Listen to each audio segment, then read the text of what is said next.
राधिका फुसफुसत आईला म्हणाली, आई, बहिणीकडून पैसे काढायचे आहेत. मुलांच्या शाळेची फी भरायची आहे. बाबांना सांगून काही फायदा नाही. लेकीचं बोलणं ऐकून वीणाताई म्हणाल्या, तू काही काळजी करू नकोस. नाहीतरी तुझ्या बहिणीची नोकरी कधी कामी येणार? हे सगळं बोलणं किचनमध्ये काम करत असलेली कविता ऐकत होती. ती मनातल्या मनात म्हणाली, काय करू? नोकरी सोडून देऊ की माहेरी निघून जाऊ? पण लगेच तिच्या मनात विचार आला, पण आई बाबा काय म्हणतील? समाज काय म्हणेल? हे घर म्हणजे तिच्यासाठी पिंजरा बनले होते, जिथे तिचं कुणालाही ऐकून घ्यायचं नव्हतं. नाश्ता बनवून झाला आणि ती सासू आणि नंदेला देत होती. तेवढ्यात तिचा फोन वाजला. जाऊन बघितलं तर तिच्या मैत्रिणीचा रेवाचा फोन होता. रेवा म्हणाली, कविता, मी तुझ्या घराच्या समोर बागेत बसले आहे. कधीपर्यंत येत आहेस? कविता म्हणाली, आलेच. असं म्हणून ती तिच्या सासूजवळ गेली आणि म्हणाली, आई, मी माझ्या मैत्रिणीला भेटायला निघाले आहे. ती समोरच्या बागेत माझी वाट बघत आहे. असं म्हणत ती घरातून निघून गेली. ती गेली आणि मागून वीणाताई म्हणाल्या, या मैत्रिणी तर शाळा कॉलेजपर्यंतच ठीक असतात. लग्नानंतर यांचा पिच्छा सोडवलेलाच बरा. तिकडे कविता बागेत पोहोचताच रेवाला तिला मिठी मारली आणि म्हणाली, हे काय कविता, तू तर लग्नानंतर खूप बारीक झालीस. आमचे दाजी चांगले नाहीत का सासू? हे बघ, या दोन व्यक्ती घरात चांगल्या असल्याच पाहिजेत, नाहीतर आयुष्य नरक बनून जाईल. हे ऐकून कविताच्या डोळ्यात अश्रू आले. तिने रडत सगळं सांगून टाकलं. सासूचे टोमणे, नंदेचं बोलणं, नवऱ्याचं काही न बोलणं आणि सासऱ्यांचं गप्प बसणं, या सगळ्याला मी खूप वैतागले आहे. बोलताना कविताचा आवाज थरथरत होता. रेवा म्हणाली, पण तू तर एवढी शिकली सवरलेली असूनसुद्धा एवढं सगळं सहन का करत आहेस? कविता म्हणाली, मग काय करू? माहेरी जावं तर आईबाबांचं नाक कापलं जाईल. नोकरी सोडावी तर स्वतःच्या पायावर कुऱ्हाड मारून घेतल्यासारखं होईल. या लोकांना तर हेच पाहिजे आहे. रेवा म्हणाली, तुला पळून जायची गरज नाही. तुला तुझ्यासाठी ठामपणे उभं राहावं लागेल. स्वतःच्या कमाईवर तुझा स्वतःचा हक्क आहे. सुमितसोबत तू बोलून घे. घरात सगळ्यांना समजलंच पाहिजे की कविताचं सुद्धा या घरात काहीतरी अस्तित्व आहे. जोपर्यंत तू स्वतःसाठी आवाज उठवणार नाहीस, तोपर्यंत तुझं कोणी ऐकणार नाही. कविताने तिच्या मैत्रिणीचा सल्ला ऐकला. थोड्याच वेळात त्या दोघी निघाल्या. जाताना रेवा म्हणाली, कविता, तू काहीही कर, मी तुझ्या पाठीशी उभे आहे. आणि हो, एखाद्या दिवशी तुझ्या घरी येऊन चहा पण घेऊन जाईन आणि तुझ्या सासूला पण भेटीन. कविता डोळे पुसत हसत म्हणाली, हो, आणि त्यावेळी तुझ्यासाठी चहा मी नाही तर माझी सासू बनवेल. दोघी हसल्या आणि आपापल्या घरी गेल्या. आता कविताने ठरवले होते की स्वतःची लढाई स्वतः लढायची. घरी पोहोचल्यावर बघितलं तर तिची नणंद निघून गेली होती. सासू म्हणाली, बराच वेळ गप्पा झाल्या वाटतं. कविता काही बोलली नाही. संध्याकाळी कविताचा नवरा सुमित आल्यावर ती त्याला म्हणाली, मला तुमच्याशी थोडं बोलायचं आहे. सुमित म्हणाला, बोल. कविता म्हणाली, हे बघा, आता मी माझा पगार आईंना देणार नाही. माझ्या अकाउंटला ठेवणार, माझ्या खर्चासाठी, माझ्या आईबाबांच्या गरजेसाठी. हे ऐकताच सुमित आश्चर्याने म्हणाला, काय? आई काय म्हणेल? बाबा काय विचार करतील? कविता म्हणाली, बाबा काही म्हणणार नाहीत. प्रॉब्लेम हाच आहे की ते काही बोलतच नाहीत. पण तुम्हाला काही अडचण आहे का? सुमित म्हणाला, तू असा का विचार करत आहेस? कविता म्हणाली, मी पण या घरात राहते. मी पण माणूस आहे. मी माझी कमाई ठेवत आहे, कुठली चोरी करत नाही. सुमित काही बोलू शकला नाही, पण त्याने विचार केला की आईशी कोण बोलणार? तिची किरकिर कोण ऐकणार? तीच भीती. पण कविताने आईची भीती बाजूला सारली होती. ती म्हणाली, आईला तुम्ही सांगा, आता मी माझे पैसे कुणाला देणार नाही. रात्री जेवताना वीणाताई म्हणाल्या, कविता, तुझा पगार कधी जमा होणार आहे? राधिकाच्या मुलांची फी भरायची आहे. आज पहिल्यांदा कविता म्हणाली, आई, त्यांच्या फीचं त्यांचं त्या बघून घेतील, मी देणार नाही. माझा पगार माझ्या अकाउंटला राहणार. वीणाताईंचा घास तसाच हातात राहिला. त्या रागात म्हणाल्या, तुझी एवढी हिंमत? सासरी असं उलट उत्तर देतात का? कविता म्हणाली, आई, सून उलट उत्तर देत नाही, ती घर सांभाळते. पण आता नाही. आता मलासुद्धा माझी किंमत कळायला पाहिजे. सगळेजण शांत झाले. त्या रात्री वीणाताईंना झोप लागलीच नाही. त्यांच्या कानात सुनेचे तेच शब्द घुमत होते. दुसऱ्या दिवशी सकाळी त्यांनी लगेच राधिकाला फोन लावला. त्या म्हणाल्या, राधिका, उद्या सकाळीच इकडे ये. सुनबाईने सगळं घर डोक्यावर घेतलं आहे. तूच तिला समजाव. राधिकाला तर जणू हेच पाहिजे होतं. ती म्हणाली, ठीक आहे आई, तू काळजी करू नकोस, मी वहिनीला अद्दल घडवते. दुसऱ्या दिवशी राधिका माहेरी आली आणि आल्या आल्या तिने आवाज दिला, वहिनी कुठे आहेस? तिचा आवाज ऐकून कविता किचनमधून बाहेर आली. राधिका लगेच म्हणाली, वहिनी, हे मी काय ऐकत आहे? तुमचा पगार तुम्ही तुमच्याजवळ ठेवणार, मग आम्ही कोण आहोत? कविता म्हणाली, ताई, तुम्ही तर माझ्या आहात, पण मी माझा पगार कुणाच्या खिशात घालण्यासाठी कमवत नाही. राधिका म्हणाली, सून असून तू सासरच्यांना शिकवत आहेस. माझी फी, मुलांचा खर्च, हे सगळं कसं होणार? तेवढ्यात वीणाताई तिथे आल्या आणि म्हणाल्या, बघितले ना राधिका, हेच ऐकायचं राहिलं होतं.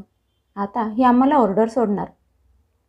राधिका आगीत तेल ओतायचं काम करत म्हणाली, पण आशाने तर हे घर तुटून जाईल, सगळं विस्कळीत होईल. कुणीतरी हिला समजावा, नाहीतर मी गप्प बसणार नाही. दोघींचं बोलणं ऐकून कविता म्हणाली, घर काही माझ्या एकटीच्या जीवावर चालत नाही. ताई, घर चालतं सगळ्यांच्या साथीने. मी पण सगळ्यांना साथ देईन, पण हमाली करणार नाही. तेवढ्यात तिचे सासरे आले आणि म्हणाले, कविता, हे सगळं इथे बोलायची गरज नाही. तू सुमितसोबत बोलून घे, बाकी आम्ही बघू. तेवढ्यात वीणाताई म्हणाल्या, नाही, सुनबाईने घराची इज्जत घालवली आहे. आता 5 मोठी माणसं बोलवते आणि काय तो निर्णय घेते. आता तेच काय ते सांगतील. कविता काही न बोलता उभी राहिली. संध्याकाळी गावातले 5 जण आले. वीणाताईंनी त्यांच्यासमोर मुद्दा मांडला, आम्ही हिला घरातल्या मुलींसारखं ठेवलं, पण आता हीच आमची इज्जत चव्हाट्यावर मांडत आहे. मुलगा कमवतो, सून कमवते, तरी पण आम्हाला टोमणे ऐकावे लागतात. राधिका म्हणाली, मला मुलांसाठी पैसे पाहिजे होते, तर वहिनीने नकार दिला. मी माझ्या माहेरी एवढं पण नाही का मागू शकत? सगळं ऐकल्यावर पाटील काका म्हणाले, बाळा कविता, तुला काही बोलायचं आहे का? कविता म्हणाली, मी काही चुकीचं केलंच नाही. मी फक्त एवढंच म्हणाले की माझ्या कष्टाचे पैसे माझ्याजवळ राहतील. मी घर खर्चासाठी काही पैसे देईन, पण माझ्यासाठी देखील ठेवीन. मग यात माझं काही चुकलं का? पाटील काका म्हणाले, काही चुकीचं नाही, अगदी बरोबर आहे. सूनबाई स्वतः कमवते, मग तिच्या पैशावर तिचासुद्धा हक्क आहे. सून काही पैसे कमवायची मशीन थोडीच आहे. रामभाऊ म्हणाले, आता जग बदलत आहे, सुनेलासुद्धा हक्क पाहिजे. घर तेव्हाच चालेल जेव्हा तुम्ही सुनेला समान अधिकार द्याल. मग पाटील काका राधिकाला म्हणाले, बाळा, तुझ्या मुलांची फी कविता का भरेल? तू पण तिच्या मुलांची फी भरतेस का? हे ऐकताच वीणाताईंचा चेहरा बघण्यासारखा झाला. त्यांना वाटलं होतं की ते लोक त्यांच्या बाजूने बोलतील, पण झालं उलटंच. राधिकाने तिची बॅग भरली आणि रागात म्हणाली, मी जाते. ज्या घरात वहिनीचा हुकूम चालत असेल तिथे मी अजिबात थांबणार नाही. आज पहिल्यांदा कविताला जाणीव झाली होती की ती एकटी नाही, तर तिच्यासोबत तिचं सत्य आहे. तेवढ्यात राधिका म्हणाली, एक लक्षात ठेव वहिनी, एकतर माझ्या मुलांची फी तरी भर, नाहीतर या घरातून निघून जायचं बघ. हे माझं माहेर आहे, तू बाहेरची आहेस. हे ऐकून कविताला खूप राग आला. ती रागात म्हणाली, ताई, मी या घरात लग्न करून आले आहे, त्यामुळे हे घर माझं आहे. तुमचं माहेर असेल, पण हे घर माझं पण आहे. मी कुठे जाणार नाही आणि माझा पगार पण देणार नाही.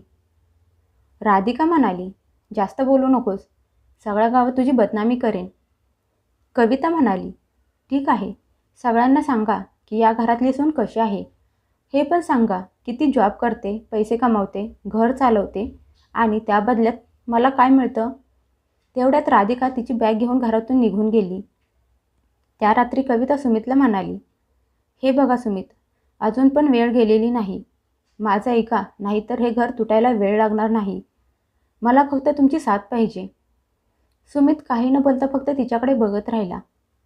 राधिका निघून गेल्यावर वीणाताईंनी त्यांची खेळी चालू केली. शेजारपाजारी पाहुण्यांच्यात त्यांनी सुनेची बदनामी चालू केली. दुसऱ्या दिवशी त्यांनी त्यांच्या मैत्रिणीला फोन केला, तुला तर माहीतच आहे कसली सून आली आहे आमच्या घरात. गोड बोलते, काम पण करते, पण पगार स्वतःजवळ ठेवते. मुलगा चांगला आहे, पण काही बोलत नाही. हळूहळू सगळीकडे बातमी पसरली. बायका घरी येऊन कविताला म्हणू लागल्या, सुनबाई खूप हुशार आहेस. सगळ्या घरावर तुझंच राज्य आहे. जरा सासू सासऱ्यांचा सुद्धा मान ठेवत जा. उलट बोलणं चांगलं नाही. एकदा सगळ्या बायका तिला घेरून उभ्या होत्या आणि वीणाताई पण तिथे आल्या आणि म्हणाल्या, बघितलं का काय जमाना आलाय. सुना आता मुलांना ताब्यात ठेवू लागल्या आहेत. तेवढ्या शारदाताई म्हणाल्या, आमच्या जमान्यात तर सुनावर तोंड करत नव्हत्या.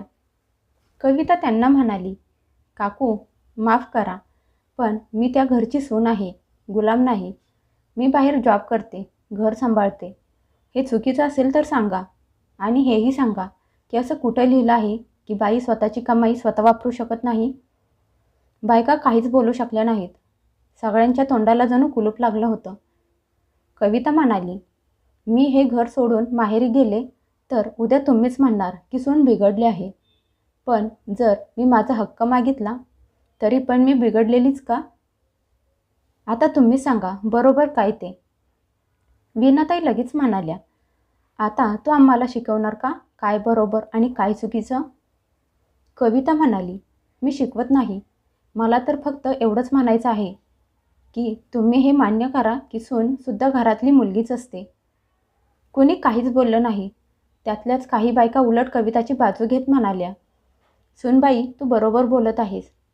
आम्ही पण असंच बोलायला पाहिजे होतं. हे ऐकून कविताला बरं वाटलं. त्या रात्री वीणाताई एकट्या खोलीत बसल्या होत्या आणि पुढची नवीन चाल ठरवत होत्या. गावातल्या 5 मोठ्या माणसांना देखील त्यांच्या बाजूने निकाल दिला नव्हता. त्यामुळे त्यांनी आता थेट कविताच्या बाबांना फोन केला. त्या म्हणाल्या, नमस्कार. बघा तुमच्या लेकीने इथे आमच्या घरात काही नवीन तमाशा उभा केला आहे. तुम्हाला तुमच्या लेकीला समजून सांगितलं पाहिजे. आता तुम्हीच या आणि तुमच्या लेकीला घेऊन जा. असली सून नको आहे आम्हाला. तिचे वडील रामराव साधेभोळे गृहस्थ होते. वीणाताई पुढे म्हणाल्या, आम्ही तर तुमच्या मुलीला इथे आमच्या मुलीसारखं ठेवलं होतं. पण तुमची मुलगी तर फक्त तिचा पगार आणि माहेर एवढंच घेऊन बसली आहे. आता आमच्याच्याने तुमची मुलगी सांभाळणं होणार नाही. हे कोण रामराव म्हणाले, तुम्ही काही काळजी करू नका. आम्ही उद्याच येतो. आपण बसून काहीतरी मार्ग काढू. कविताला हे समजल्यावर तिला वाईट वाटलं.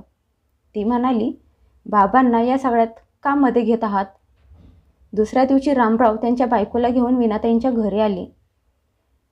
आल्या आल्या वीणाताईंनी त्यांचं रडगाणं चालू केलं. बघा आता तुम्हीच. घरात असं चालतं का. घरातली सून जर तिचा पैसा तिच्याजवळच ठेवून घेईल तर मग आम्ही काय करायचं. रामराव म्हणाले, आम्ही आमची मुलगी हे घर सांभाळण्यासाठी पाठवली होती आणि नोकरी करायला देखील. पण आम्ही हिला यासाठी एवढं शिकवलं होतं की हिला कुणाच्या समोर हात पसरायला लागू नये. तेवढ्यात कविताचे सासरे म्हणाले, रामराव तुम्ही तर समजूतदार आहात. पण सुनेचं हे सगळं बघून आजूबाजूचे लोक, समाज काय म्हणेल. रामराव म्हणाले, समाज काय म्हणणार. जर माझी लेक माहेर येऊन राहिली असती तरी नावच ठेवली असती ना. पण आज जर ती स्वतःच्या पायावर उभी आहे तर तुम्हाला काय वाटतं तिने भीक मागावी. माफ करा पण माझी लेकसुद्धा माझ्यासारखीच ताठमानेने जगणार. कविताची आई म्हणाली, आम्ही आमच्या मुलीला सगळं शिकवलं पण ती कुणाची गुलामी नाही करणार. ती तुमची सेवा करेल, सगळ्यांवर प्रेम करेल. पण तिच्या हक्काची गोष्ट आली तर मात्र ती उभी राहणार. हे ऐकून वीणाताईंचा चेहरा पडला. तेवढ्यात राधिका म्हणाली, बाबा तुम्हाला समजत कसं नाही. अशी सून तर घर तोडणार.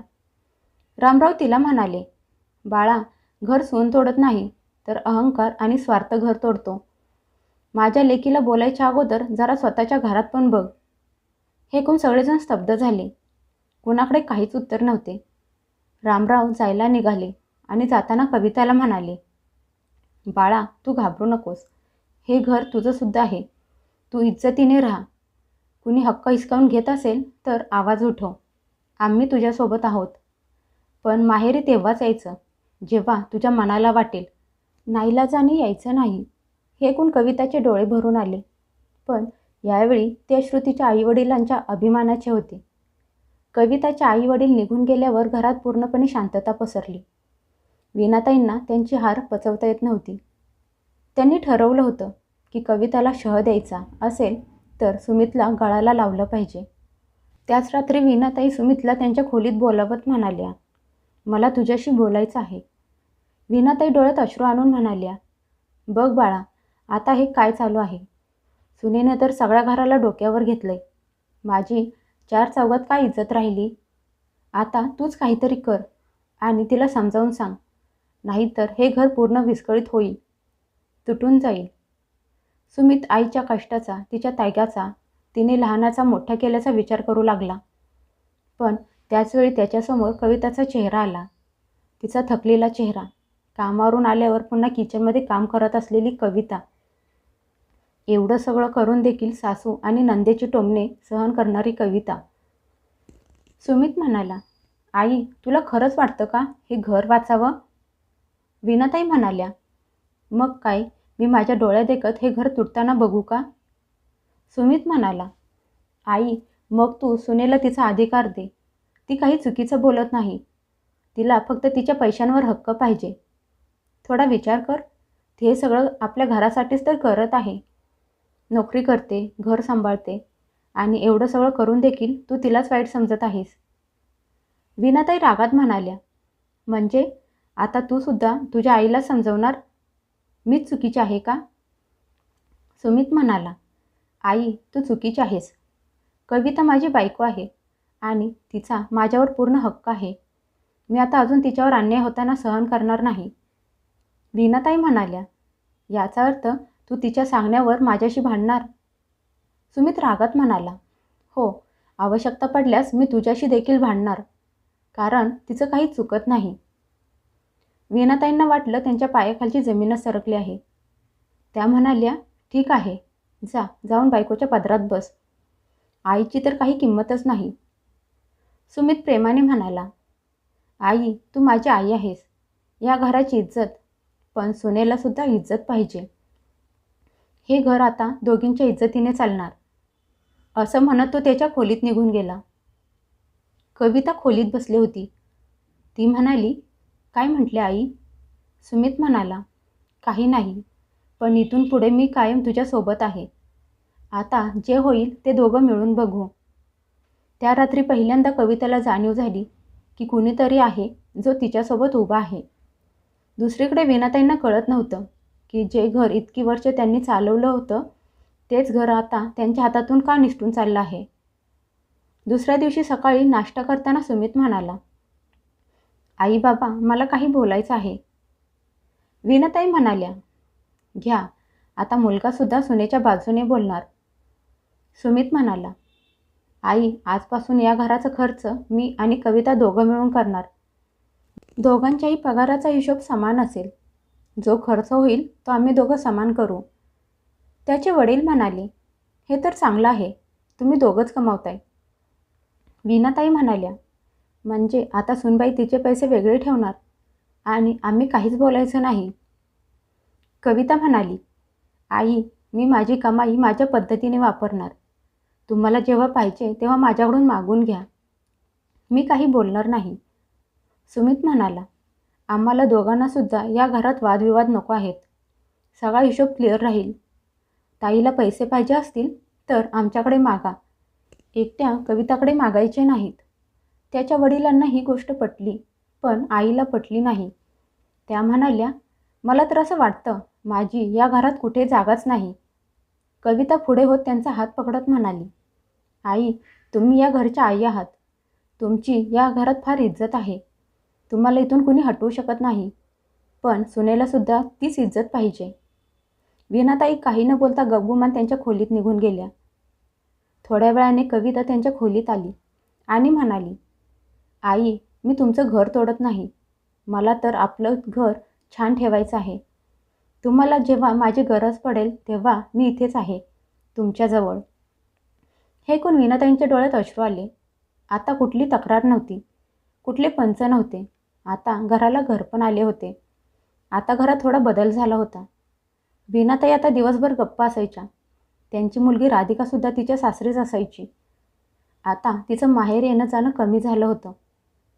सुमित कामावरून आल्यावर कविताला किचनमध्ये कामात मदत करू लागला. हे बघून वीणाताईंना राग पण यायचा, पण त्यांनी आता मनाची समजूत घातली होती. कारण त्यांना असं वाटत होतं की सून चुकीची नाही. एक दिवस बाहेर पाऊस पडत होता. वीणाताई त्यांच्या खोलीत बसल्या होत्या. कविता त्यांच्यासाठी चहा घेऊन आली आणि म्हणाली, आई, चहा घ्या.